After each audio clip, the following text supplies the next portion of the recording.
हाँ जी, good morning बेटा। सो ਆਪਾਂ ਅੱਜ ਜੋ ਆਪਣਾ ਚੈप्टर ਆ ਉਹ ਸਟਾਰਟ ਕਰਨ ਜਾ ਰਹੇ ਹਾਂ, ਠੀਕ ਹੈ ਨਾ। ਸੋ ਅੱਜ ਦੇ ਚੈप्टर ਦਾ ਨਾਮ ਆ ਸੈੱਲ, ਠੀਕ ਹੈ। ਦੇਖੋ ਬੜਾ ਹੀ ਆਸਾਨ ਜਿਹਾ ਚੈप्टर ਹੈ ਅਤੇ ਇਹ ਜਿਹੜਾ ਚੈप्टर ਆ ਨਾ ਇਹ ਬਾਇਓਲੋਜੀ ਦਾ ਆ। ਕਿਹਦਾ ਆ? ਬਾਇਓਲੋਜੀ, ਠੀਕ ਹੈ ਨਾ, ਬਾਇਓਲੋਜੀ, ਠੀਕ ਹੈ। ਦੇਖੋ ਜਿਹੜੀ ਬਾਇਓਲੋਜੀ ਹੁੰਦੀ ਹੈ ਨਾ ਇਹਨੂੰ ਸਟੱਡੀ ਕਰਨ ਦਾ ਨਾ ਇੱਕ ਤਰੀਕਾ ਹੁੰਦਾ ਆ। ਤਰੀਕਾ ਪਤਾ ਕੀ ਹੁੰਦਾ ਆ, ਇਹਦੇ ਵਿੱਚ ਜਿਹੜੀਆਂ ਵੀ ਚੀਜ਼ਾਂ ਯਾਦ ਰੱਖਣ ਵਾਲੀਆਂ ਹੁੰਦੀਆਂ ਨਾ, ਠੀਕ ਹੈ ਨਾ, ਜਿਹੜੇ ਵੀ ਵਰਡਸ ਇਹਦੇ ਵਿੱਚ ਯਾਦ ਰੱਖਣ ਵਾਲੇ ਹੁੰਦੇ। ਐਗਜ਼ਾਮਪਲ ਜਿੱਦਾਂ ਮੰਨ ਲਓ, ਇੱਕ ਤੁਹਾਨੂੰ ਮੈਂ ਐਗਜ਼ਾਮਪਲ ਦੇ ਕੇ ਦੱਸਦਾ, ਇੱਕ ਸੈਕਿੰਡ। ਹੁਣ ਜਿੱਦਾਂ ਮੰਨ ਲਓ ਆਪਣੇ ਕੋਲ ਇਹ ਯਾਦ ਰੱਖਣ ਵਾਲੀ ਚੀਜ਼ ਆਈ ਕਿ ਸੈੱਲ ਵਾਜ਼ ਡਿਸਕਵਰਡ ਬਾਏ ਰੋਬਰਟ ਹੂਕ। ਚੀਜ਼ ਯਾਦ ਰੱਖਣ ਵਾਲੀ ਆ ਗਈ ਨਾ, ਤਾਂ ਕੀ ਕਰਨਾ ਆ, ਤੁਸੀਂ ਇਹਦੇ ਵਿੱਚੋਂ ਬਾਕੀ ਕੁਝ ਨਹੀਂ ਰੱਖਣਾ। ਆਪਣੀ ਨਾ ਇੱਕ ਪੇਜ ਉੱਤੇ ਇਕੱਲਾ ਰੋਬਰਟ ਹੂਕ ਲਿਖ ਲਓ। ਜਿਹੜਾ ਰੋਬਰਟ ਹੂਕ ਜਦੋਂ ਲਿਖਿਆ ਹੋਊਗਾ ਤੁਹਾਨੂੰ ਤੁਹਾਡੇ ਦਿਮਾਗ 'ਚ ਯਾਦ ਆ ਜਾਏਗਾ। ਹਾਂ ਵੀ ਜਿੱਦਾਂ ਮੰਨ ਲਓ ਤੁਸੀਂ ਇੱਕ ਪੇਜ ਉੱਤੇ ਲਿਖ ਦਿਓ ਰੋਬਰਟ ਹੂਕ, ਅੱਗੇ ਉਹਦੇ ਲਿਖ ਦਿਓ ਡਿਸਕਵਰਡ, ਠੀਕ ਹੈ ਨਾ। ਤੁਹਾਨੂੰ ਪਤਾ ਲੱਗ ਜਾਏਗਾ ਕਿ ਹਾਂ ਰੋਬਰਟ ਹੂਕ ਡਿਸਕਵਰਡ ਕੀ ਸੈੱਲ, ਉਹ ਤਾਂ ਤੁਹਾਨੂੰ ਪਤਾ ਹੀ ਹੋਣਾ, ਠੀਕ ਹੈ ਨਾ। ਹੋਰ ਵੀ ਇੱਦਾਂ ਚੀਜ਼ਾਂ ਹੁੰਦੀਆਂ, ਜਿੱਦਾਂ ਮੰਨ ਲਓ ਆਪਣੇ ਕੋਲ ਆਹ ਚੀਜ਼ਾਂ ਯਾਦ ਕਰਨੀਆਂ ਹੁਣ ਤੁਸੀਂ ਕਿ ਆਪਣੇ ਕੋਲ ਸੈੱਲ ਮੈਂਬਰੇਨ ਲਿਖਿਆ ਨਾ, ਸੈੱਲ ਮੈਂਬਰੇਨ, ਸੈੱਲ ਵਾਲ, ਆਪਣੇ ਕੋਲ ਸਾਈਟੋਪਲਾਜ਼ਮ, ਇਹ ਸਭ ਕੁਝ। ਉਹੀ ਕਿੱਦਾਂ ਯਾਦ ਕਰਨਾ ਕਿ ਇਹ ਜਿਹੜੀ ਇੱਕ ਚੀਜ਼ ਯਾਦ ਰੱਖਣ ਵਾਲੀ ਹੁੰਦੀ ਹੈ ਨਾ, ਜਿਹੜੀ ਚੀਜ਼ ਯਾਦ ਰੱਖਣ ਵਾਲੀ ਹੁੰਦੀ ਆ ਉਹਨੂੰ ਆਰਾਮ ਨਾਲ ਆਪਣੀ ਨਾ ਇੱਕ ਅਲੱਗ ਪੇਜ ਦੇ ਉੱਤੇ ਲਿਖ ਲਓ। ਜਿੰਨੀਆਂ ਵੀ ਚੀਜ਼ਾਂ ਇੱਕ ਚੈਪਟਰ ਜਿੱਦਾਂ ਉੱਪਰ ਹੈਡਿੰਗ ਪਾਓ ਸੈੱਲ, ਉਹਦੇ ਵਿੱਚੋਂ ਜਿੰਨੀਆਂ ਵੀ ਚੀਜ਼ਾਂ ਯਾਦ ਰੱਖਣ ਵਾਲੀਆਂ ਵਾ ਉਹ ਸਾਰੀਆਂ ਚੀਜ਼ਾਂ ਨੂੰ ਕੀ ਕਰੋ, ਇੱਕ ਪੇਜ ਦੇ ਉੱਤੇ ਲਿਖ ਲਓ। ਬਾਅਦ 'ਚ ਉਹਨਾਂ ਨੂੰ ਰਿਵੀਜ਼ਨ ਕਰਦੇ ਰਹੋ, ਠੀਕ ਹੈ ਨਾ। ਰਿਵੀਜ਼ਨ ਕਿਵੇਂ ਕਰੀਦੀ ਹੈ, ਜਿੱਦਾਂ ਮੰਨ ਲਓ ਅੱਜ ਤਾਂ ਤੁਸੀਂ ਪੂਰਾ ਚੈਪਟਰ ਸੁਣ ਲਿਆ, ਠੀਕ ਹੈ ਨਾ। ਅਗਲੇ ਦਿਨ ਨੂੰ ਫਿਰ ਉਹਨੂੰ ਰਿਵੀਜ਼ਨ ਕਰ ਲਓ। ਰਿਵੀਜ਼ਨ ਦਾ ਮਤਲਬ ਇਹ ਨਹੀਂ ਹੁੰਦਾ ਕਿ ਤੁਸੀਂ ਅਗਲੇ ਦਿਨ ਫਿਰ 2-2 ਘੰਟੇ ਪੜ੍ਹਨਾ ਹੈ, ਨਹੀਂ। ਅਗਲੇ ਦਿਨ ਤੁਸੀਂ 5-10 ਮਿੰਟ ਲਾਓ, ਇੱਕ ਵਾਰੀ ਰਿਵਾਈਜ਼ ਕਰੋ ਕਿ ਹਾਂ ਇਹਦੇ ਵਿੱਚ ਇਹੀ ਟੋਪਿਕ ਹੈਗੇ, ਠੀਕ ਹੈ ਨਾ। ਇੱਕ ਦਿਨ ਫਸਟ ਡੇ ਆਪਾਂ ਪੜ੍ਹ ਲਿਆ, ਜਿੱਦਾਂ ਤੁਸੀਂ ਅੱਜ ਲੈਕਚਰ ਸੁਣ ਲਿਆ, ਅਗਲੇ ਦਿਨ ਤੁਸੀਂ ਖੁਦ ਉਹਨੂੰ ਰਿਵੀਜ਼ਨ ਕਰੋ, ਠੀਕ ਹੈ ਨਾ। ਰਿਵੀਜ਼ਨ ਮਤਲਬ ਕੀ ਹੁੰਦਾ ਕਿ 15-20 ਮਿੰਟ ਹੀ ਆਪਾਂ ਦੇਣੇ ਆ, ਜ਼ਿਆਦਾ ਟਾਈਮ ਨਹੀਂ ਦੇਣਾ। ਫਿਰ ਹਫ਼ਤੇ ਕੁ ਬਾਅਦ ਫਿਰ ਪੜ੍ਹੋ, ਫਿਰ 15 ਕੁ ਦਿਨਾਂ ਬਾਅਦ ਫਿਰ ਰਿਵੀਜ਼ਨ ਕਰੋ। ਰਿਵੀਜ਼ਨ ਮਤਲਬ 10-15 ਮਿੰਟ ਦਿਓ। ਕਿਵੇਂ ਰਿਵੀਜ਼ਨ ਕਰਦੀ, ਜਿੱਦਾਂ ਸੈੱਲ ਤੋਂ ਬਾਅਦ ਜਿੱਦਾਂ ਅੱਜ ਸਮਝ ਲਿਆ it is structural and functional unit of life, ਠੀਕ ਹੈ ਨਾ। ਤੁਹਾਨੂੰ ਪਤਾ ਹੋਣਾ, ਅੱਜ ਮੈਂ ਸਮਝਾ ਦੇਣਾ ਸਟਰਕਚਰਲ ਦਾ ਕੀ ਮਤਲਬ, ਫੰਕਸ਼ਨਲ ਦਾ ਕੀ ਮਤਲਬ, ਠੀਕ ਹੈ ਨਾ। ਸੋ ਜਦੋਂ ਤੁਸੀਂ ਰਿਵੀਜ਼ਨ ਕਰੋਗੇ ਤੁਹਾਨੂੰ ਕੀ ਪਤਾ, ਤੁਹਾਡੇ ਉਸੇ ਵੇਲੇ ਤੁਸੀਂ ਕੀ ਪੜ੍ਹਨਾ, ਸੈੱਲ ਕੀ ਹੈ, it is structural and functional unit of life. ਤੁਹਾਨੂੰ ਪਤਾ ਲੱਗ ਜਾਣਾ ਸਟਰਕਚਰਲ ਦਾ ਵੀ ਕੀ ਮਤਲਬ, ਫੰਕਸ਼ਨਲ ਦਾ ਵੀ ਕੀ ਮਤਲਬ ਅੱਜ, ਠੀਕ ਹੈ ਨਾ। ਤੁਸੀਂ ਉਦੋਂ ਦੇ ਲਈ ਤੁਹਾਨੂੰ ਸਟਰਕਚਰਲ ਅਤੇ ਫੰਕਸ਼ਨਲ ਥੋੜ੍ਹੀ ਸਮਝਣ ਦੀ ਲੋੜ ਹੈ ਜਦੋਂ ਤੁਸੀਂ ਰਿਵੀਜ਼ਨ ਕਰਨੀ, ਕਿਉਂਕਿ ਉਹ ਤੁਹਾਨੂੰ ਸਮਝ ਹੋਣੀ ਆ, ਠੀਕ ਹੈ ਨਾ। ਸੋ ਰਿਵੀਜ਼ਨ ਇਸ ਤਰ੍ਹਾਂ ਕਰਦੇ ਰਹੋ, ਨਾਲ ਦੀ ਨਾਲ ਰਿਵੀਜ਼ਨ ਕਰੋਗੇ, ਰਿਵੀਜ਼ਨ ਨੇ ਹੀ ਤੁਹਾਨੂੰ ਮਾਰਕਸ ਦਿਵਾਉਣੇ ਆ। ਸੋ ਚਲੋ ਆਪਾਂ ਆਪਣਾ ਚੈਪਟਰ ਜਿਹੜਾ ਨਾ ਇਹ ਸਟਾਰਟ ਕਰਦੇ ਹਾਂ।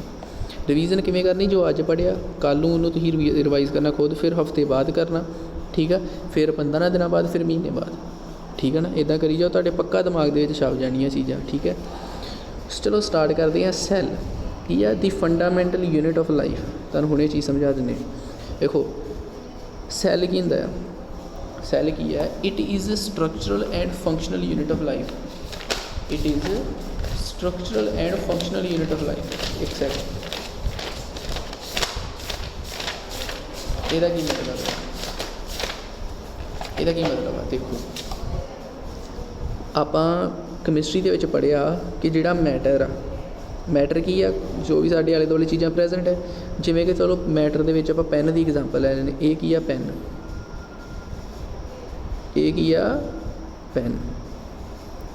ਹੁਣ ਸਾਨੂੰ ਪਤਾ ਹੈ ਕਿ ਜਿਹੜਾ ਮੈਟਰ ਇਹ ਕਾਹਦਾ ਬਣਿਆ, ਐਟਮਸ ਦਾ, ਯਾਨੀ ਕਿ ਇਹ ਜਿਹੜਾ ਪੈਨ ਆ ਇਹ ਕਾਹਦਾ ਬਣਿਆ ਵਾ, ਛੋਟੇ ਐਟਮਸ ਦਾ, ਛੋਟੇ ਐਟਮਸ ਦਾ ਇਹ ਬਣਿਆ ਹੈ। ਇੱਦਾਂ ਦੇ ਛੋਟੇ ਐਟਮਸ, ਹਜ਼ਾਰਾਂ ਲੱਖਾਂ ਕਰੋੜਾਂ ਅਰਬਾਂ ਐਟਮਸ ਮਿਲ ਕੇ ਫਿਰ ਉਹਨਾਂ ਨੇ ਪੈਨ ਬਣਾਇਆ।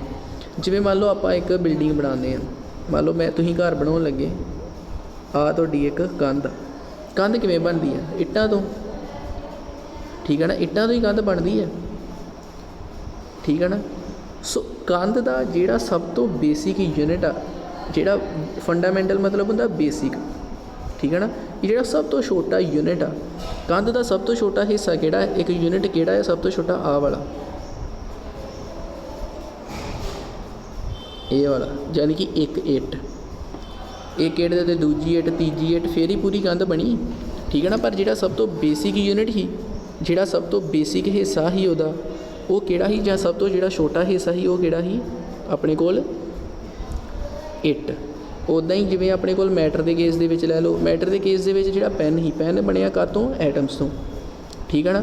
ਸੋ ਸਭ ਤੋਂ ਛੋਟਾ ਹਿੱਸਾ, ਜਦੋਂ ਹੁਣ ਪੈਨ ਵਾ, ਪੈਨ ਨੂੰ ਆਪਾਂ ਕੱਟੀ ਜਾਵਾਂਗੇ, ਮੰਨ ਲਓ ਇਹਨੂੰ ਇੱਥੋਂ ਕੱਟਤਾ, ਇੱਥੋਂ ਕੱਟਤਾ, ਇੱਥੋਂ ਕੱਟਤਾ, ਇੱਥੋਂ ਕੱਟਤਾ, ਫਿਰ ਸਾਰਾ ਹੀ ਕੱਟੀ ਗਏ, ਅਖੀਰ 'ਤੇ ਸਾਡੇ ਕੋਲ ਕੀ ਬਚਣਾ? ਇੱਕ ਐਟਮ, ਇਕੱਲਾ ਐਟਮ ਬਚਣਾ, ਠੀਕ ਹੈ ਨਾ। ਮੰਨ ਲਓ ਇਹ ਪੈਨ ਨੂੰ ਆਪਾਂ ਲੱਖ ਵਾਰ ਕੱਟ ਕਰ ਦਿੱਤਾ, ਠੀਕ ਹੈ ਨਾ। ਫਿਰ ਇੱਕ ਇਹੋ ਜਿਹੀ ਸਿਚੁਏਸ਼ਨ ਆ ਗਈ ਸਾਡੇ ਕੋਲ, ਇੱਕ ਇਹੋ ਜਿਹਾ ਪਾਰਟ ਆ ਗਿਆ ਵਾ ਪੈਨ ਦਾ ਜਿਹਨੂੰ ਆਪਾਂ ਹੋਰ ਅੱਗੇ ਕੱਟ ਨਹੀਂ ਸਕਦੇ ਹੈਗੇ, ਠੀਕ ਹੈ ਨਾ, ਠੀਕ ਹੈ ਨਾ। ਫਰਦਰ ਉਹਨੂੰ ਡਿਵਾਈਡ ਆਪਾਂ ਨਹੀਂ ਕਰ ਸਕਦੇ ਹੈਗੇ, ਅਤੇ ਉਹ ਪਾਰਟ ਕਿਹੜਾ ਹੁੰਦਾ ਜਿਹਨੂੰ ਆਪਾਂ ਫਰਦਰ ਡਿਵਾਈਡ ਨਹੀਂ ਕਰ ਸਕਦੇ? ਐਟਮ।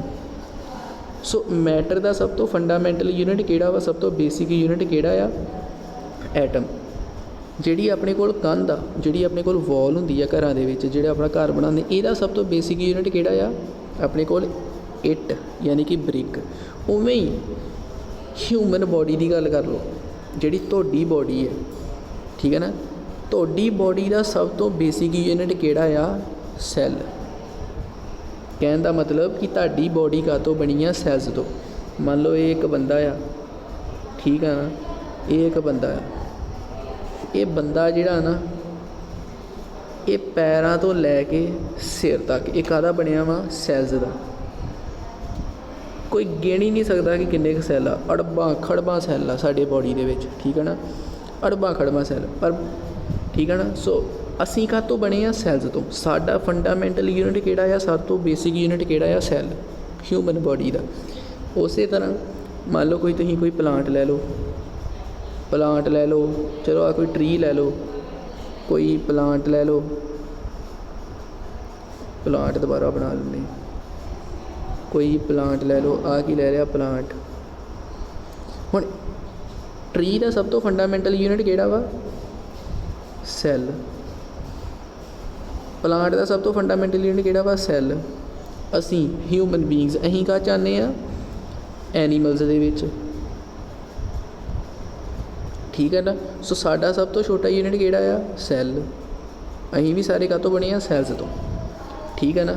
ਅਸੀਂ ਵੀ ਕਾਹਤੋਂ ਬਣੇ ਆ? ਸੈੱਲਸ ਤੋਂ ਬਣੇ ਆ, ਠੀਕ ਆ। ਸੋ ਇਹ ਗੱਲ ਹੋ ਗਈ। ਮੈਟਰ ਦਾ ਸਭ ਤੋਂ ਛੋਟਾ ਯੂਨਿਟ ਕਿਹੜਾ ਆ? ਐਟਮ। ਮਤਲਬ ਐਟਮਸ ਮਿਲ ਕੇ ਮੈਟਰ ਬਣਾ ਰਹੇ ਆ। ਮੈਟਰ ਕਾਹਦਾ ਬਣਿਆ ਵਾ? ਐਟਮਸ ਦਾ। ਕੰਧ ਦਾ ਸਭ ਤੋਂ ਛੋਟਾ ਯੂਨਿਟ ਕਿਹੜਾ ਆ? ਕੰਧ ਦਾ ਸਭ ਤੋਂ ਛੋਟਾ ਯੂਨਿਟ ਕਿਹੜਾ ਵਾ? ਇੱਟ, ਬ੍ਰਿਕ। ਮਤਲਬ ਜਿਹੜੀ ਬ੍ਰਿਕ ਆ ਉਹ ਕੰਧ ਨੂੰ ਪੂਰੀ ਨੂੰ ਬਣਾ ਰਹੀ ਆ, ਠੀਕ ਹੈ ਨਾ। ਇੱਕ ਕੰਧ ਬ੍ਰਿਕ ਤੋਂ ਬਣ ਰਹੀ ਆ। ਸੋ ਬ੍ਰਿਕ ਦਾ ਕੰਧ ਦਾ ਸਭ ਤੋਂ ਛੋਟਾ ਯੂਨਿਟ ਕਿਹੜਾ ਆ? ਇੱਟ, ਬ੍ਰਿਕ। ਹਿਊਮਨ ਬੋਡੀ ਦੇ ਕੇਸ ਦੇ ਵਿੱਚ ਆ ਜਾਓ, ਹਿਊਮਨ ਬੋਡੀ ਦੇ ਵਿੱਚ ਸਭ ਤੋਂ ਛੋਟਾ ਯੂਨਿਟ ਕਿਹੜਾ ਆ? ਸੈੱਲ। ਮਤਲਬ ਹਿਊਮਨ ਬੋਡੀ ਕਾਹਦੀ ਬਣੀ ਆ? ਸੈੱਲਸ ਦੀ। ਕੰਧ ਬਣੀ ਇੱਟਾਂ ਦੀ, ਮੈਟਰ ਬਣਿਆ ਐਟਮ ਦਾ, ਹਿਊਮਨ ਬੋਡੀ ਕਾਹਦੀ ਬਣੀ? ਸੈੱਲਸ ਦੀ। ਪਲਾਂਟ ਦੀ ਬੋਡੀ ਕਾਹਦੀ ਬਣੀ? ਸੈੱਲਸ ਦੀ, ਠੀਕ ਹੈ ਨਾ। ਸਮਝ ਲੱਗ ਗਈ? ਜਿਹੜੇ ਹੁਣ ਹੁੰਦੇ ਆ ਨਾ ਆਪਾਂ ਹਿਊਮਨ ਬੀਇੰਗਸ, ਵੇਖੋ ਦੋ ਚੀਜ਼ਾਂ ਯਾਦ ਰੱਖੋ। ਇੱਕ ਤੇ ਰੱਖੋ ਆਪਣੇ ਪਲਾਂਟਸ, ਇੱਕ ਯਾਦ ਰੱਖੋ ਐਨੀਮਲਸ। ਐਨੀਮਲਸ ਦੇ ਵਿੱਚ ਕੌਣ ਕੌਣ ਆਉਂਦੇ? ਇੱਕ ਇਹ ਕੈਟੇਗਰੀ ਹੈ। ਪਲਾਂਟਸ ਦੇ ਵਿੱਚ ਤਾਂ ਤੁਹਾਨੂੰ ਪਤਾ ਲੱਗ ਗਿਆ ਜਿਹੜੇ ਆਪਣੇ ਆਲੇ ਦੁਆਲੇ ਪਲਾਂਟਸ ਆ ਇੰਨੇ ਜ਼ਿਆਦਾ, ਹੈ ਨਾ। ਰੋਜ਼ ਦਾ ਪਲਾਂਟ ਆ, ਹਬਿਸਕਸ ਵਾ। ਸੋ ਆਪਾਂ ਕਿਹਾ ਕਿ ਜਿਹੜਾ ਸੈੱਲ ਹੁੰਦਾ ਨਾ, ਸੈੱਲ ਕੀ ਆ? ਇੱਕ ਸਟਰਕਚਰਲ ਐਂਡ ਫੰਕਸ਼ਨਲ ਯੂਨਿਟ ਆ। Structural and functional unit of life. ਹੁਣ ਸਟਰਕਚਰਲ ਦਾ ਕੀ ਮਤਲਬ ਹੈ? ਸਟਰਕਚਰਲ ਦਾ ਮਤਲਬ ਕੀ ਹੈ ਕਿ ਵੇਖੋ ਆ ਲਿਖਿਆ ਨਾ, like BRICS R the structural unit of building. ਜਿਵੇਂ ਕਿ ਬਿਲਡਿੰਗ ਦਾ ਸਟਰਕਚਰਲ ਯੂਨਿਟ ਕੌਣ ਆ? ਬ੍ਰਿਕਸ। ਸਿਮਿਲਰਲੀ ਸੈਲਸ ਦਾ ਸਟਰਕਚਰਲ ਯੂਨਿਟ ਆ ਬੋਡੀ ਦੇ। ਕਹਿਣ ਦਾ ਮਤਲਬ ਸਟਰਕਚਰਲ ਦਾ ਮਤਲਬ ਕੀ ਹੈ ਕਿ ਤੁਹਾਡੀ ਬੋਡੀ ਜਿਹੜੀ ਹੈ ਕਾਹਤੋਂ ਬਣੀ ਆ? ਸੈਲਸ ਤੋਂ, ਠੀਕ ਹੈ ਨਾ। ਜਿੱਥੇ ਸਟਰਕਚਰਲ ਯੂਨਿਟ ਕਿਉਂ ਇਹਨੂੰ ਕਿਹਾ ਜਾ ਰਿਹਾ ਸੈੱਲ ਨੂੰ? ਕਿਉਂਕਿ ਇਹ ਤੋਂ ਸਾਡੀ ਬੋਡੀ ਦਾ ਸਟਰਕਚਰ ਬਣ ਰਿਹਾ, ਠੀਕ ਆ। ਫੰਕਸ਼ਨਲ ਯੂਨਿਟ ਇਸ ਕਰਕੇ ਕਿਹਾ ਜਾ ਰਿਹਾ ਕਿਉਂਕਿ ਜਿਹੜੇ ਸਾਡੇ ਸਰੀਰ ਦੇ ਵਿੱਚ ਬੜੀ ਤਰ੍ਹਾਂ ਦੀਆਂ ਐਕਟੀਵਿਟੀਜ਼ ਹੁੰਦੀਆਂ, ਸਾਡੀ ਬੋਡੀ ਦੇ ਵਿੱਚ ਕਾਫੀ ਤਰ੍ਹਾਂ ਦੀਆਂ ਐਕਟੀਵਿਟੀਜ਼ ਹੁੰਦੀਆਂ, ਜਿੱਦਾਂ ਕਿ ਰੈਸਪੀਰੇਸ਼ਨ ਹੋ ਗਿਆ, ਠੀਕ ਹੈ ਨਾ। ਸਿਗਨਲਿੰਗ ਹੁੰਦੀ ਹੈ, ਇੱਕ ਜਗ੍ਹਾ ਤੋਂ ਦੂਜੀ ਜਗ੍ਹਾ ਸਿਗਨਲ ਜਾਂਦਾ ਹੈ, ਠੀਕ ਹੈ ਨਾ। ਇਹ ਸਾਰਾ ਆਪਾਂ ਅੱਗੇ ਪੜ੍ਹਾਂਗੇ ਕਿ ਕਿਹੜੀਆਂ ਐਕਟੀਵਿਟੀਜ਼ ਹੁੰਦੀਆਂ, ਠੀਕ ਹੈ ਨਾ। ਜਿਵੇਂ ਮੰਨ ਲਓ ਜਿਹੜਾ ਸਾਡਾ ਸੈੱਲ ਹੁੰਦਾ ਆ, ਇਹ ਸੈੱਲ ਆ ਜਿਹੜਾ ਆਪਾਂ ਖਾਣਾ ਖਾਂਦੇ ਹਾਂ, ਉਹ ਇਹ ਸੈੱਲ ਦੇ ਵਿੱਚ ਆਉਂਦਾ ਫੂਡ। ਫਿਰ ਫੂਡ ਜਿਹੜਾ ਹੁੰਦਾ, ਇੱਕ ਫੂਡ ਆਉਂਦਾ ਸੈੱਲ ਦੇ ਵਿੱਚ। ਫਿਰ ਜਦੋਂ ਅਸੀਂ ਸਾਹ ਰਾਹੀਂ ਆਕਸੀਜਨ ਲੈਂਦੇ ਹਾਂ, ਜਦੋਂ ਲੈਂਦੇ ਨੇ ਸਾਹ ਲੈਂਦੇ ਹਾਂ, ਅਤੇ ਆਕਸੀਜਨ ਅੰਦਰ ਜਾਂਦੀ ਸਾਡੇ, ਉਹ ਵਾਲੀ ਆਕਸੀਜਨ ਸੈੱਲ ਦੇ ਵਿੱਚ ਜਾਂਦੀ। ਫਿਰ ਸੈੱਲ ਦੇ ਵਿੱਚ ਜਿਹੜਾ ਫੂਡ ਆ ਅਤੇ ਆਕਸੀਜਨ ਦੋਵੇਂ ਕੀ ਕਰਦੇ ਆ? ਰਿਐਕਟ ਕਰਦੇ, ਰਿਐਕਸ਼ਨ ਹੁੰਦੀ ਆ, ਠੀਕ ਹੈ ਨਾ। ਅਤੇ ਐਨਰਜੀ ਨਿਕਲਦੀ ਆ। ਕੀ ਨਿਕਲਦੀ ਆ? ਐਨਰਜੀ ਨਿਕਲਦੀ ਆ, ਠੀਕ ਹੈ ਨਾ। ਸੋ ਇਹ ਜਿਹੜੀ ਪ੍ਰੋਸੈਸ ਹੁੰਦੀ ਆ ਵੀ ਫੂਡ ਨੇ ਆਕਸੀਜਨ ਨਾਲ ਰਿਐਕਟ ਕਰਕੇ ਸੈੱਲ ਦੇ ਵਿੱਚ ਐਨਰਜੀ ਬਣਾਉਣੀ ਹੈ, ਕਿੱਥੇ ਹੋ ਰਹੀ ਹੈ? ਇਹ ਰੈਸਪੀਰੇਸ਼ਨ ਹੁੰਦੀ ਹੈ ਵਾਲੀ ਪ੍ਰੋਸੈਸ, ਅਤੇ ਰੈਸਪੀਰੇਸ਼ਨ ਕਿੱਥੇ ਹੁੰਦੀ ਹੈ? ਸੈੱਲ ਦੇ ਵਿੱਚ। ਠੀਕ ਹੈ ਨਾ। ਹੁਣ ਵੇਖੋ ਆਪਾਂ ਕਈ ਵਾਰੀ ਕੀ ਹੁੰਦਾ, ਕੋਈ ਗਰਮ ਚੀਜ਼ ਹੁੰਦੀ ਆ, ਗਰਮ ਚੀਜ਼ ਨੂੰ ਆਪਾਂ ਹੱਥ ਲਾਉਂਦੇ ਹਾਂ, ਕੋਈ ਮੰਨ ਲਓ ਇੱਥੇ ਕੀ ਆ, ਕੋਈ ਗਰਮ ਚੀਜ਼ ਆ, ਬੜੀ ਜ਼ਿਆਦਾ ਗਰਮ ਚੀਜ਼ ਆ ਕੋਈ, ਠੀਕ ਆ। ਇਹਨੂੰ ਇੱਕ ਬੰਦੇ ਨੇ ਕੀ ਕੀਤਾ, ਇਹ ਬੰਦੇ ਨੇ ਆ ਕੇ ਇਹ ਬੰਦੇ ਨੇ ਕੀ ਕੀਤਾ, ਇਹਨੂੰ ਹੱਥ ਲਗਾ ਤਾ। ਜਦੋਂ ਇਹਨੇ ਹੱਥ ਲਗਾ ਤਾ, ਅਤੇ ਜਦੋਂ ਵੀ ਆਪਾਂ ਹੱਥ ਲਗਾਉਂਦੇ ਕਿਸੇ ਗਰਮ ਚੀਜ਼ ਨੂੰ, ਤਾਂ ਇੱਕੋ ਦਮ ਆਪਾਂ ਪਿੱਛੇ ਨਹੀਂ ਕਰਦੇ ਹੱਥ। ਕਿਉਂ? ਕਿਉਂਕਿ ਸਾਡੇ ਜਿਹੜੇ ਹੱਥ ਹੁੰਦੇ ਨਾ, ਇਹਦੇ ਵਿੱਚ ਇੱਕ ਸੈੱਲ ਹੁੰਦਾ ਆ, ਉਹ ਸੈੱਲ ਕੀ ਕਰਦਾ ਵਾ, ਸਾਡੇ ਦਿਮਾਗ ਨੂੰ ਉਸੇ ਵੇਲੇ ਸਿਗਨਲ ਭੇਜ ਦਿੰਦਾ। ਜਿਹੜਾ ਸਾਡਾ ਬ੍ਰੇਨ ਆ ਨਾ, ਉਹਨੂੰ ਉਹ ਸਿਗਨਲ ਭੇਜ ਦਿੰਦਾ, ਜਿਹੜਾ ਉਹ ਸੈੱਲ ਆ, ਸੈੱਲ ਸਿਗਨਲ ਭੇਜ ਦਿੰਦਾ ਬ੍ਰੇਨ ਨੂੰ। ਠੀਕ ਆ, ਵੀ ਇਹ ਗਰਮ ਚੀਜ਼ ਹੈ, ਇਹਨੂੰ ਹੱਥ ਹਟਾ ਲਓ। ਸੋਚੋ ਕਿੰਨੀ ਜਲਦੀ ਸਿਗਨਲ ਭੇਜਦਾ ਹੋਊਗਾ ਕਿ ਇੱਕ ਸੈਕਿੰਡ ਤੋਂ ਵੀ ਘੱਟ ਟਾਈਮ ਲੱਗਦਾ। ਜਦੋਂ ਆਪਾਂ ਗਰਮ ਚੀਜ਼ ਨੂੰ ਹੱਥ ਲਾਈਏ, 1 ਸੈਕਿੰਡ ਤੋਂ ਘੱਟ ਟਾਈਮ ਲੱਗਦਾ, ਆਪਾਂ ਹੱਥ ਚੁੱਕ ਲੈਂਦੇ। ਕਿਉਂ? ਕਿਉਂਕਿ ਇੱਕ ਸੈਕਿੰਡ ਤੋਂ ਵੀ ਘੱਟ ਟਾਈਮ 'ਚ ਜਿਹੜਾ ਸੈੱਲ ਹੁੰਦਾ, ਇਹ ਦਿਮਾਗ ਤੱਕ ਸਿਗਨਲ ਭੇਜ ਦਿੰਦਾ ਕਿ ਇਹ ਗਰਮ ਚੀਜ਼ ਹੈ, ਇੱਥੋਂ ਸਾਨੂੰ ਨੁਕਸਾਨ ਹੋ ਸਕਦਾ, ਇਹਨੂੰ ਹਟਾ ਲਓ। ਠੀਕ ਹੈ ਨਾ, ਆਪਣੇ ਹੱਥ ਨੂੰ ਸਾਈਡ 'ਤੇ ਕਰ ਲਓ। ਸੋ ਸੈੱਲ ਜਿਹੜਾ ਹੁੰਦਾ ਇਹ ਸਟਰਕਚਰਲ ਯੂਨਿਟ ਕਿਉਂ? ਕਿਉਂਕਿ ਸਾਡੀ ਬੋਡੀ ਇਹ ਤੋਂ ਬਣੀ ਹੈ। ਫੰਕਸ਼ਨਲ ਯੂਨਿਟ ਕਿਉਂ? ਕਿਉਂਕਿ ਜੋ ਸੈੱਲ ਦੀ ਸਾਡੀ ਬੋਡੀ ਦੇ ਵਿੱਚ ਅਲੱਗ-ਅਲੱਗ ਤਰ੍ਹਾਂ ਦੀਆਂ ਪ੍ਰੋਸੈਸਿਸ ਹੁੰਦੀਆਂ, ਬੜੀਆਂ ਸਾਰੀਆਂ ਐਕਟੀਵਿਟੀਜ਼ ਹੁੰਦੀਆਂ ਪਈਆਂ, ਉਹ ਕਿਹਦੇ ਕਰਕੇ ਹੁੰਦੀਆਂ? ਉਹ ਕਿਹਦੇ ਵਿੱਚ ਹੁੰਦੀਆਂ ਪਈਆਂ? ਸੈੱਲ ਦੇ ਵਿੱਚ ਹੁੰਦੀਆਂ ਪਈਆਂ। ਠੀਕ ਹੈ ਨਾ। ਇੱਕ ਗੱਲ ਇਹ ਸਮਝ ਲਓ, ਹੁਣ ਜਿੱਦਾਂ ਮੰਨ ਲਓ ਤੁਸੀਂ ਖਾਣਾ ਖਾ ਰਹੇ ਹੋ, ਖਾਣਾ ਖਾਂਦੇ ਆ, ਫਿਰ ਉਹ ਸਟਮਕ ਦੇ ਵਿੱਚ ਜਾਂਦਾ ਆ, ਸਟਮਕ ਤੋਂ ਬਾਅਦ ਕੀ ਹੁੰਦਾ ਵਾ, ਅੱਗੇ ਦਾ ਸਮੋਲ ਇੰਟੈਸਟਾਈਨ ਦੇ ਵਿੱਚ ਜਾਂਦਾ, ਫਿਰ ਲਾਰਜ ਇੰਟੈਸਟਾਈਨ ਦੇ ਵਿੱਚ ਜਾਂਦਾ, ਫਿਰ ਸਾਡੀ ਬੋਡੀ 'ਚੋਂ ਰਿਮੂਵ ਹੋ ਜਾਂਦਾ। ਠੀਕ ਹੈ ਨਾ। ਹੁਣ ਇਹ ਕੀ ਹੁੰਦਾ ਵਾ ਕਿ ਜਿਹੜੇ ਸੈੱਲਸ ਹੁੰਦੇ ਆ, ਸੈੱਲਸ ਕੀ ਕਰਦੇ ਆ, ਸੈੱਲਸ ਇਕੱਠੇ ਹੋ ਕੇ ਕੀ ਕਰਦੇ, ਜਿਹਦਾ ਸੈੱਲ ਆ, ਠੀਕ ਹੈ ਨਾ, ਕਾਫੀ ਸਾਰੇ ਸੈੱਲਸ ਮਿਲ ਕੇ ਕੀ ਬਣਾ ਦਿੰਦੇ ਆ, ਟਿਸ਼ੂ ਤੋਂ ਬਾਅਦ ਕੀ TISS, ਇਹ ਅੱਗੇ ਅਗਲੇ ਚੈਪਟਰ 'ਚ ਆਪਾਂ ਪੜ੍ਹਾਂਗੇ, ਮੈਂ ਪੜ੍ਹਾਵਾਂਗੇ ਟਿਸ਼ੂ ਬਾਰੇ ਸਭ ਕੁਝ। ਠੀਕ ਹੈ ਨਾ। ਇਹ ਹੁਣ ਫਿਲਹਾਲ ਦੀ ਘੜੀ ਇਹ ਯਾਦ ਰੱਖੋ ਕਿ ਸੈੱਲਸ ਨੇ ਮਿਲ ਕੇ ਕੀ ਬਣਾਤਾ, ਕਾਫੀ ਸਾਰੇ ਸੈੱਲਸ ਮਿਲੇ, ਹਜ਼ਾਰਾਂ ਸੈੱਲਸ ਮਿਲੇ, ਉਹਨਾਂ ਨੇ ਕੀ ਬਣਾਤਾ, ਟਿਸ਼ੂ ਨੇ ਮਿਲ ਕੇ ਕੀ ਬਣਾਤਾ, ਔਰਗਨ। ਜਿਵੇਂ ਕਿ ਤੁਹਾਡਾ ਸਟਮਕ ਬਣਾਤਾ, ਤੁਹਾਡੀ ਸਮੋਲ ਇੰਟੈਸਟਾਈਨ ਬਣਾਤੀ, ਤੁਹਾਡੀ ਲਾਰਜ ਇੰਟੈਸਟਾਈਨ ਬਣਾਤੀ, ਇਹ ਕੀ ਹੋ ਗਏ, ਔਰਗਨਸ ਬਣਾਤੇ। ਠੀਕ ਹੈ ਨਾ। ਫਿਰ ਔਰਗਨਸ ਨੇ ਮਿਲ ਕੇ ਕੀ ਬਣਾਤਾ, ਔਰਗਨ ਸਿਸਟਮ SYSTEM।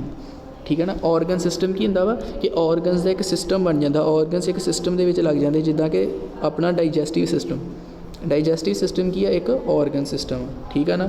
ਆਪਣੇ ਕੋਲ ਡਾਈਜੈਸਟਿਵ ਸਿਸਟਮ ਇਹੀ ਹੈ ਕਿ ਜਿੱਦਾਂ ਮੰਨ ਲਓ ਮਾਊਥ ਹੈ, ਉਹਦੇ ਵਿੱਚ ਈਸੋਫੇਗਸ ਹੈ, ਸਟਮਕ ਆ, ਸਮੋਲ ਇੰਟੈਸਟਾਈਨ ਹੈ, ਲਾਰਜ ਇੰਟੈਸਟਾਈਨ ਹੈ। ਠੀਕ ਹੈ ਨਾ। ਇਹ ਕੀ ਹੈ, ਇੱਕ ਪੂਰੇ ਔਰਗਨਸ ਮਿਲੇ। ਔਰਗਨਸ ਕਿਹੜਾ ਮਿਲਿਆ, ਮਾਊਥ, ਆਪਣੇ ਕੋਲ ਈਸੋਫੇਗਸ, ਆਪਣੇ ਕੋਲ stomach, small intestine, large intestine, ਇਹ ਸਾਰੇ ਔਰਗਨ ਮਿਲੇ। ਇਹਨਾਂ ਔਰਗਨ ਨੇ ਮਿਲ ਕੇ ਕੀ ਬਣਾਤਾ, ਇੱਕ ਔਰਗਨ ਸਿਸਟਮ ਬਣਾਤਾ, ਯਾਨੀ ਕਿ ਇੱਕ ਡਾਈਜੈਸਟਿਵ ਸਿਸਟਮ ਬਣਾਤਾ। ਠੀਕ ਹੈ ਨਾ। ਸੈੱਲਸ ਮਿਲ ਕੇ ਕੀ ਬਣਾਉਂਦੇ ਪਏ, ਟਿਸ਼ੂ ਮਿਲ ਕੇ ਕੀ ਬਣਾਉਂਦੇ ਪਏ, ਔਰਗਨ ਮਿਲ ਕੇ ਕੀ ਬਣਾਉਂਦੇ ਪਏ, ਔਰਗਨ ਸਿਸਟਮ। ਜਿਵੇਂ ਕਿ ਡਾਈਜੈਸਟਿਵ ਸਿਸਟਮ ਦੀ ਐਗਜ਼ਾਮਪਲ ਲੈ ਲਓ। ਔਰਗਨ ਕੀ ਆ, ਸਟਮਕ, ਸਮੋਲ ਇੰਟੈਸਟਾਈਨ, ਲਾਰਜ, ਇਹ ਔਰਗਨਸ ਆ ਸਾਰੇ। ਇਹ ਜਦੋਂ ਇੱਕ ਸਿਸਟਮ 'ਚ ਲੱਗ ਗਏ, ਜਿੱਦਾਂ ਡਾਈਜੈਸਟਿਵ ਸਿਸਟਮ 'ਚ ਲੱਗ ਗਏ ਨਾ, ਇੱਕ ਕਿ ਸਟਮਕ ਦੇ ਵਿੱਚ ਕੀ ਹੁੰਦਾ ਪਿਆ, ਸਮੋਲ ਇੰਟੈਸਟਾਈਨ ਦੇ ਵਿੱਚ ਕੀ ਹੁੰਦਾ ਪਿਆ, ਲਾਰਜ ਇੰਟੈਸਟਾਈਨ ਦੇ ਵਿੱਚ ਕੀ ਹੁੰਦਾ ਪਿਆ, ਇਹ ਮੈਂ ਪੜ੍ਹਾਵਾਂਗਾ ਤੁਹਾਨੂੰ ਸਾਰਾ। ਠੀਕ ਹੈ ਨਾ। ਸੋ ਔਰਗਨ ਸਿਸਟਮ ਬਣ ਜਾਂਦਾ। ਸੋ ਸੈੱਲਸ ਤੋਂ ਟਿਸ਼ੂ ਬਣਦਾ, ਟਿਸ਼ੂ ਤੋਂ ਔਰਗਨ ਤੋਂ ਔਰਗਨ ਸਿਸਟਮ। ਹੁਣ ਔਰਗਨ ਸਿਸਟਮ ਹੁਣ ਡਾਈਜੈਸਟਿਵ ਸਿਸਟਮ ਆ, ਕਿੰਨੀਆਂ ਐਕਟੀਵਿਟੀਜ਼ ਹੁੰਦੀਆਂ ਪਈਆਂ, ਪ੍ਰੋਟੀਨ ਡਾਈਜੈਸਟ ਹੁੰਦਾ ਪਿਆ, ਗਲੂਕੋਸ ਡਾਈਜੈਸਟ ਹੁੰਦਾ ਪਿਆ, ਅਲੱਗ-ਅਲੱਗ ਚੀਜ਼ਾਂ ਹੁੰਦੀਆਂ ਪਈਆਂ ਡਾਈਜੈਸਟਿਵ ਸਿਸਟਮ। ਅਤੇ ਅਸਲ 'ਚੋਂ ਕਿਹਦੇ ਕਰਕੇ ਹੋ ਰਹੀਆਂ ਵਾ, ਸੈੱਲਸ ਕਰਕੇ ਹੋ ਰਹੀਆਂ, ਕਿਉਂਕਿ ਸੈੱਲਸ ਤੋਂ ਹੀ ਟਿਸ਼ੂ ਬਣਿਆ, ਟਿਸ਼ੂ ਤੋਂ ਔਰਗਨ ਤੋਂ ਔਰਗਨ ਸਿਸਟਮ। ਸੋ ਔਰਗਨ ਸਿਸਟਮ ਜਿੱਦਾਂ ਮੰਨ ਲਓ ਆਪਾਂ ਸਾਹ ਲੈ ਰਹੇ ਹਾਂ, ਜਿੱਦਾਂ ਕਿਡਨੀ ਆ, ਕਿਡਨੀ ਦੇ ਨਾਲ ਕੀ ਹੁੰਦਾ ਪਿਆ ਵੀ ਆਪਣਾ ਯੂਰਿਨ ਬਣਦਾ ਪਿਆ ਵਾ, ਸਾਡੀ ਬੋਡੀ ਦੇ ਵਿੱਚੋਂ ਵੇਸਟ ਚੀਜ਼ਾਂ, ਉਹ ਜਿਹੜੀਆਂ ਯੂਰਿਨ ਬਣ ਕੇ ਬਾਹਰ ਨਿਕਲਦੀਆਂ ਪਈਆਂ ਬੋਡੀ 'ਚੋਂ, ਉਹ ਵੀ ਕੀ ਹੈ ਕਿ ਜਿਹੜਾ ਕਿਡਨੀ ਵਾਲਾ, ਉਹ ਕੀ ਐਕਸਕ੍ਰੀਟਰੀ ਸਿਸਟਮ। ਠੀਕ ਹੈ ਨਾ। ਉਹ ਵੀ ਕਿੱਥੋਂ ਬਣੇ ਆ, ਅਸਲ 'ਚ ਮੇਨ ਜਿਹੜਾ ਉਹਨਾਂ ਦਾ ਜਿੱਥੋਂ ਹੋ ਰਹੀ ਆ, ਉਹ ਤਾਂ ਡਾਈਜੈਸਟਿਵ ਸਿਸਟਮ ਦੀ ਸਟਾਰਟਿੰਗ ਕਿੱਥੋਂ ਹੋ ਰਹੀ ਆ, ਸੈੱਲ ਤੋਂ। ਠੀਕ ਹੈ ਨਾ। ਕਿਡਨੀਜ਼ ਬਣ ਰਹੀਆਂ ਵਾ, ਅੱਗੇ ਉਹ ਐਕਸਕ੍ਰੀਟਰੀ ਸਿਸਟਮ ਬਣ ਰਿਹਾ, ਉਹ ਸਾਰੀਆਂ ਕਿੱਥੋਂ ਹੁੰਦੀਆਂ ਪਈਆਂ ਵਾ, ਸੈੱਲਸ ਤੋਂ। ਸੋ ਕਹਿਣ ਦਾ ਮਤਲਬ ਇਹ ਆ ਕਿ ਜਿਹੜੇ ਸੈੱਲਸ ਹੁੰਦੇ ਆ ਨਾ, ਇਹ ਫੰਕਸ਼ਨਲ ਯੂਨਿਟ ਆ। ਫੰਕਸ਼ਨਲ ਯੂਨਿਟ ਦਾ ਕੀ ਮਤਲਬ ਹੈ ਕਿ ਇਹ ਅਲੱਗ-ਅਲੱਗ ਤਰ੍ਹਾਂ ਦੀਆਂ ਐਕਟੀਵਿਟੀਜ਼ ਪਰਫੋਰਮ ਕਰਨ ਦੇ ਵਿੱਚ ਹੈਲਪ ਕਰਦੇ ਪਏ ਆ ਸੈੱਲਸ। ਠੀਕ ਹੈ ਨਾ। ਸੈੱਲ ਸਟਰਕਚਰ ਯੂਨਿਟ ਕਿਉਂਕਿ ਅਸੀਂ ਬਣੇ ਆ। ਫੰਕਸ਼ਨਲ ਯੂਨਿਟ ਕੀ ਆ ਕਿ ਕਿਉਂਕਿ ਸਾਡੀ ਬੋਡੀ ਦੇ ਵਿੱਚ ਅਲੱਗ-ਅਲੱਗ ਐਕਟੀਵਿਟੀਜ਼ ਪਰਫੋਰਮ ਕਰ ਰਹੇ ਆ।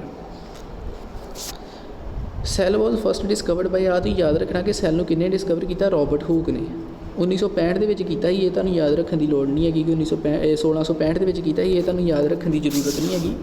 ਠੀਕ ਹੈ ਨਾ। ਇਹ ਯਾਦ ਰੱਖਣਾ ਕਿ ਸੈੱਲ ਨੂੰ ਕਿਹਨੇ ਡਿਸਕਵਰ ਕੀਤਾ, ਰੋਬਰਟ ਹੂਕ ਨੇ। ਸੈੱਲ ਨੂੰ ਕਿਹਨੇ ਡਿਸਕਵਰ ਕੀਤਾ, ਰੋਬਰਟ ਹੂਕ ਨੇ।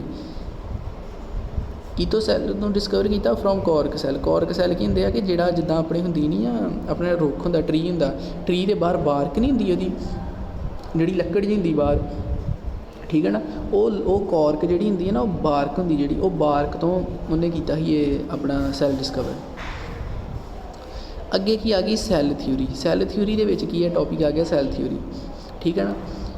ਆਲ living organisms are made up of cells. ਮੈਂ ਅੱਗੇ ਵੀ ਦੱਸਿਆ ਕਿ ਆਪਾਂ ਪਲਾਂਟਸ ਸਾਰੇ ਸੈਲਸ ਤੋਂ ਬਣੇ ਆ, ਜਿੱਦਾਂ ਕਿ ਪਲਾਂਟਸ ਹੋ ਗਏ, ਐਨੀਮਲਸ ਹੋ ਗਏ, ਬੈਕਟੀਰੀਆ ਹੋ ਗਏ, ਇਹ ਸਾਰੇ ਸੈਲਸ ਤੋਂ ਬਣੇ ਆ, ਠੀਕ ਹੈ ਨਾ।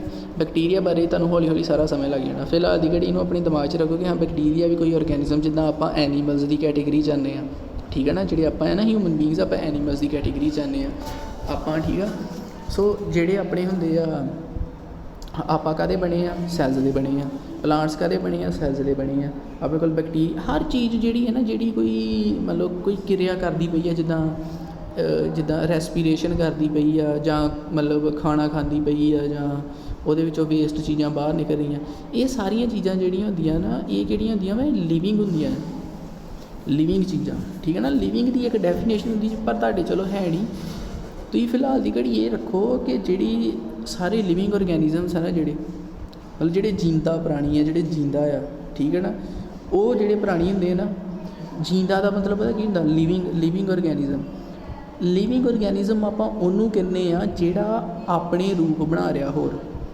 ਜਿੱਦਾਂ ਆਪਾਂ ਹਿਊਮਨ ਬੀਇੰਗਸ ਆ, ਠੀਕ ਹੈ ਨਾ, ਆਪਾਂ ਆਪਣੇ ਬੱਚੇ ਪੈਦਾ ਕਰ ਰਹੇ ਹਾਂ, ਠੀਕ ਹੈ ਨਾ। ਅਸੀਂ ਕੀ ਕਰ ਰਹੇ ਹਾਂ, ਆਪਣੇ ਬੱਚੇ ਪੈਦਾ ਕਰ ਰਹੇ ਹਾਂ, ਸਾਡੇ ਬੱਚੇ ਆਪਣੇ ਅੱਗੇ ਬੱਚੇ ਪੈਦਾ ਕਰ ਰਹੇ ਆ, ਠੀਕ ਹੈ ਨਾ। ਸੋ ਇਹ ਕੀ ਹੈ, ਲਿਵਿੰਗ।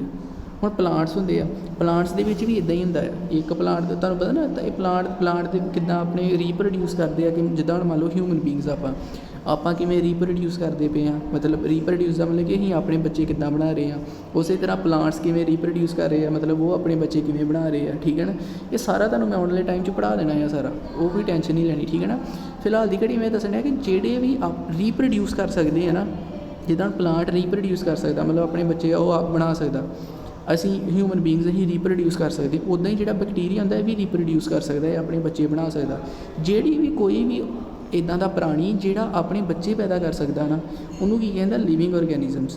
ਅਤੇ ਜਿੰਨੇ ਵੀ ਲਿਵਿੰਗ ਔਰਗੈਨਿਜ਼ਮਸ ਆ, ਯਾਨੀ ਕਿ ਜਿੰਨੇ ਵੀ ਔਰਗੈਨਿਜ਼ਮਸ ਆਪਣੇ ਬੱਚੇ ਪੈਦਾ ਕਰ ਸਕਦੇ ਜਿਹੜੇ, ਉਹ ਸਾਰੇ ਕਾਹਦੇ ਬਣੇ ਆ, ਸੈਲਸ ਦੇ, ਠੀਕ ਹੈ ਨਾ। ਇਹ ਕਲੀਅਰ ਹੋ ਗਿਆ। ਦੂਜੀ ਗੱਲ ਕੀ ਆਈ ਕਿ ਨਵੇਂ ਸੈਲਸ ਕਿੱਥੋਂ ਬਣਦੇ ਆ, ਪ੍ਰੀ ਐਗਜ਼ਿਸਟਿੰਗ ਸੈਲਸ ਤੋਂ। ਇਹਦਾ ਕੀ ਮਤਲਬ ਹੁੰਦਾ, ਮੰਨ ਲਓ ਇੱਕ ਸੈੱਲ ਆ, ਹੁਣ ਇੱਕ ਸੈੱਲ ਤੋਂ ਅੱਗੇ ਕੀ ਹੁੰਦਾ, ਇੱਕ ਸੈੱਲ ਤੋਂ ਕੀ ਹੁੰਦੇ, 2 ਸੈੱਲ ਬਣ ਜਾਂਦੇ। ਇਹ ਮੈਂ ਅੱਗੇ ਪੜ੍ਹਾਵਾਂਗਾ ਤੁਹਾਨੂੰ। ਇੱਕ ਸੈੱਲ ਤੋਂ 2 ਸੈੱਲ ਬਣ ਜਾਂਦੇ। ਸੋ ਇਹ ਜਿਹੜੇ ਨਵੇਂ ਸੈੱਲ ਬਣੇ, ਇਹ ਕਿਤੋਂ ਬਣੇ, ਇੱਕ ਜਿਹੜਾ ਪਹਿਲਾ ਸੈੱਲ ਹੈਗਾ ਸੀ ਉਹ ਤੋਂ ਹੀ ਬਣੇ, ਠੀਕ ਹੈ ਨਾ। ਸੋ ਇਹਦਾ ਮਤਲਬ ਇਹ ਆ ਕਿ ਜਿਹੜੇ ਨਵੇਂ ਸੈੱਲਸ ਬਣਦੇ ਆ ਨਾ, ਇਹ ਕਿੱਥੋਂ ਬਣਦੇ ਆ, ਜਿਹੜੇ ਪਹਿਲਾਂ ਤੋਂ ਹੀ ਸੈੱਲਸ ਹੁੰਦੇ ਆ ਉਹ ਤੋਂ ਹੀ ਨਵੇਂ ਸੈੱਲਸ ਬਣਦੇ ਆ। ਜਿਹੜੇ ਨਵੇਂ ਸੈੱਲਸ ਬਣਦੇ ਕਿੱਥੋਂ ਬਣਦੇ ਆ, ਜਿਹੜੇ ਸਾਡੇ ਪਹਿਲਾਂ ਤੋਂ ਹੀ ਸੈੱਲਸ ਬੋਡੀ ਦੇ ਵਿੱਚ ਪ੍ਰੈਜ਼ੈਂਟ ਹੁੰਦੇ, ਉਹਨਾਂ ਤੋਂ ਹੀ ਨਵੇਂ ਸੈੱਲਸ ਬਣਦੇ ਆ, ਠੀਕ ਆ।